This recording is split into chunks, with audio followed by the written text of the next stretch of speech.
Salut, mine comrades, and welcome to a look at Waking Mars. I've wanted to do a little series like this for a while, where I sort of just go in and play a game for a bit, show it off, but not really get too invested into it or anything, or creating plans for like a full-size Let's Play. So Waking Mars is a game I found to be actually surprisingly fun. I picked it up well over a year ago on some sale, I think, and finally got around playing it and had me hooked. I played for like 5 hours straight. I couldn't believe it. As we get in here, I'll explain more about what different aspects of the game are. But the basic premise is it's far, far into the future, and humanity is... I don't think we're at the stage of colonizing Mars, but we're doing more research into what's going on Mars, and we've picked up that there's actually life on Mars growing. So the premise of the game is looking into the reports of life growing on Mars and interacting with it and studying it. I've made significant progress in the game already, as I've said, but I've also started a little side game that we'll get into to sort of show off the beginning bits without spoiling too much. So your basic platformer controls, as you can see, I do have a jetpack that you use to get around and such. And one of the neat little things about this game is, as you can see, as I crash into like the walls and such, the character, it's really... how to describe it? It's just really neat and really pretty the way the character interacts with the walls and such, and you can see debris falling off and things. He'll slide as you get near slopes. It's really cool. So, the character we have now is Liang. He is the only playable character, and as we discover this new plant over here that's in this cave. Amani, we have discovered a new life form, one that even Octo did not report. This can be classified as a Zoa. Collect a portion of it for scanning. Affirmed. I will grab one of those seeds. So that's how the story is presented in this game. You'll get a little dialogue pop up and you'll get a picture of whoever's talking usually. That was Art. He's our computer type AI system that's built into the suit, and he'll report to you on different things you've discovered. We've just discovered a new Zoa, as they call it, which is one of the plants. I'll get into gameplay soon, but if we open up our menu here and go to the research tab, there's actually quite a bit of information on the different little plants and things that you'll discover in the game. So the premise of the game is you have the seeds and such you're collecting, and you plant them in fertile land. This Zoa produces large quantities of liquid water. We will call it a hydron. Attempt to hurdle this at a halid. Prior research indicates they may respond positively to water. So you pick up different seeds. As you can see, I have two. The green seeds and the blue seeds, water seeds, and halid seeds. As you plant seeds in fertile ground, they grow up, and you can see... Not right now, he'll reveal it to me later, but there's a system of biomass. Right now we can't get through to the other cave because this cerebellum, I think they call it, is blocking the way. But if we raise the biomass in the chamber by watering these plants and causing them to grow, that'll change. Cerebellum opens. And these also start to spit out speeds, and they'll heal you later on. You can take damage in this game, you can't die in this game.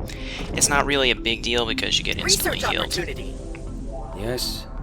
I theorize that there exists multiple functions for this. Hurdle it not just at other life forms, but also plant it into fertile terrains. And that's the other thing you can do with your seeds. I need to pick up another blue one.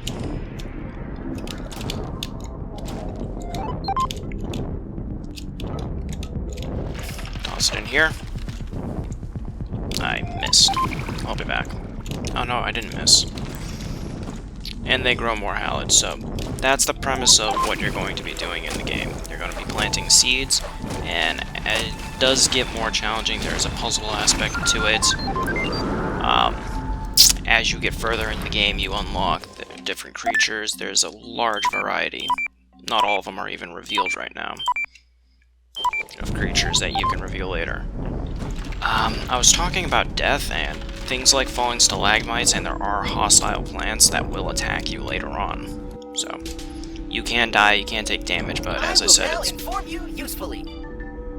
Scans report biomass goes up for cerebrains I have developed. That will be an important tool. No! You must create new life form. Protocaps? Yes, I have a By protocaps, you mean seeds, though? Yes, that is how humans communicate. Okay, I was explaining about the, death. When you die, you pretty much just go back to the mouth of the cage and nothing really hurts. It's a minor inconvenience for you, but still something you want to kind of avoid. There's also, sprinting levels, I'll call it, or such, where you have to rush through a cave and have to rush through a bunch of different hazards, not necessarily quickly, but you have to survive the journey from one side of the room to the other. So the whole premise of this game is getting deeper and deeper into the cave. Right, this is our current objective.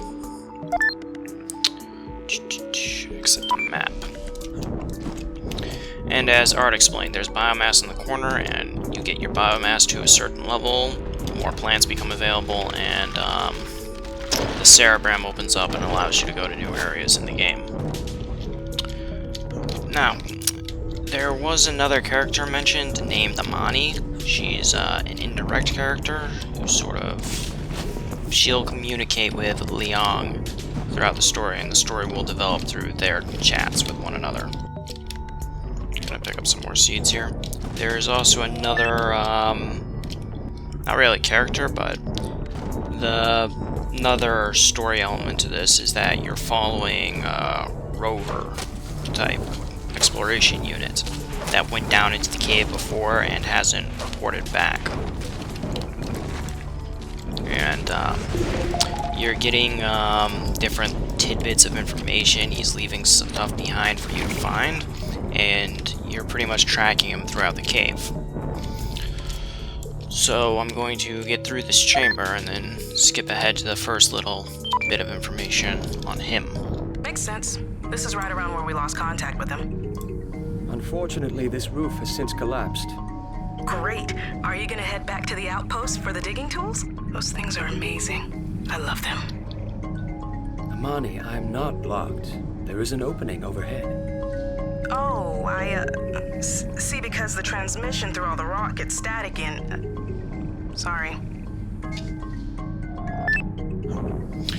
That was Amani, the secondary character, and as you just heard, This area contains we are, acidic vapors. Liquids also.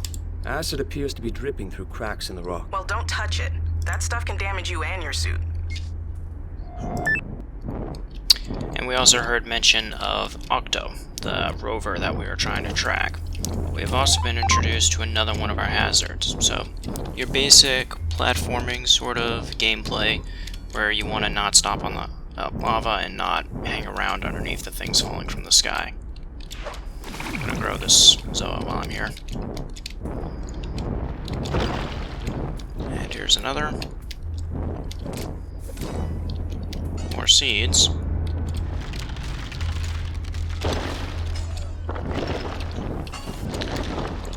And yet another hazard. Falling platforms. But this is what I'm talking about with the interactivity between Liang and the environment. He actually stoops down to crawl through passages and such, and he knocks into different... Hello. Attention! This is a previously unknown life form of Mars. This microscopic life form digests minerals in the rock and excretes sulfuric acid as a waste. Colonies such as this grow rapidly when eating, and individuals can travel through tiny fragments. You know, I'm looking at the scanners, and I think those things are popping up all over the place. Acid is dripping out of. Temperature, humidity, and pressure have been on the rise. And I guess one of those triggered a growing spree. That is a noteworthy sequence of events. Huh? You want me to analyze their genetics? I was just thinking out loud. But this is a dead end. I must return the way I came. Well, what I'm trying to say is that it's getting kind of dangerous. So be careful and stuff. Yeah, like that. So we've been introduced to another example of Martian life. And as they mentioned, the cave is becoming increasingly unstable. And we kind of have to get out of here before we actually get hurt. I'm actually going to allow myself to get hurt so I can show off another feature. A little bit more than that. These Zoa here will heal you if you stand next to them, but they require to be fertilized and watered. You have to plant them and then you have to throw one of the water seeds at them. Be careful.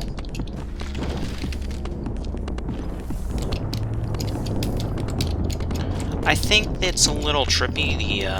You can see the acid here has continued to burn its way through the floor. We actually can't get out the way we came in, and will instead be spit out on the other side of that blockage in the rock. I do remember though that it was not really tricky, but it takes some getting used to, as any game, getting used to the controls and such, but you quickly get the hang of like the momentum of the jetpack and such, and what you can get away with. You do take falling damage, by the way, so don't just drop like that. And we're into our next room.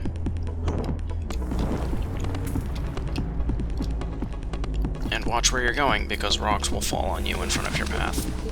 And that's not fun.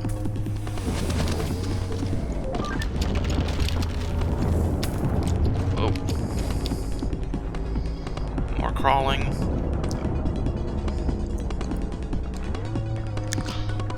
The camera also pitches and zooms and such to like, Here it is, Leon. it's really... The last known location of Octo. He proceeded further and was never heard from again. Can you see Octo's camera module? But you know, it is getting kind of dangerous down there. Use your map to return to the outpost quickly. We'll regroup and evaluate. The game is very artistic, it's very cinematic, and I just love that. So, this is another bit that you're going to be doing a lot. Octo leaves different modules behind for you to follow, and that progresses the story. This is camera hardware, dispossessed by Octo. Yes, I assumed it might be. But why did Octo place it here? Was he interested in these basalt columns? I am acquiring data from the module now. Data is inconclusive. Octo stopped attempting to transmit and instead dispossessed. The mystery deepens. I can think of no reason he would stop sending transmissions.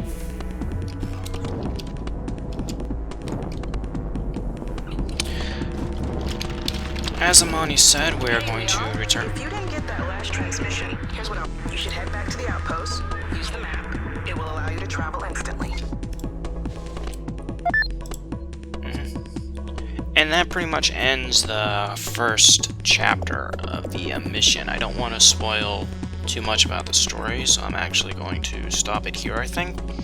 I didn't really show off a lot of the Zoa. As I said, there are dozens of them that you use and interact with each other, and it seems real simple right now with the just planting the grass ones and then using the water ones to water them, but the ecosystems get really, really complex, and you actually get predatory Zoa that will fight and kill each other.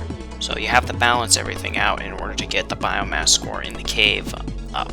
This was more of a tutorially introducing you to all the game functions and the controls type chapter, so you didn't really get into maximizing your biomass, but that becomes more and more important later on in the story. But anyhow, I hope this video was at the very least informational onto what Waking Mars is about and whether or not you would enjoy it. So, thank you for joining me, and sayonara.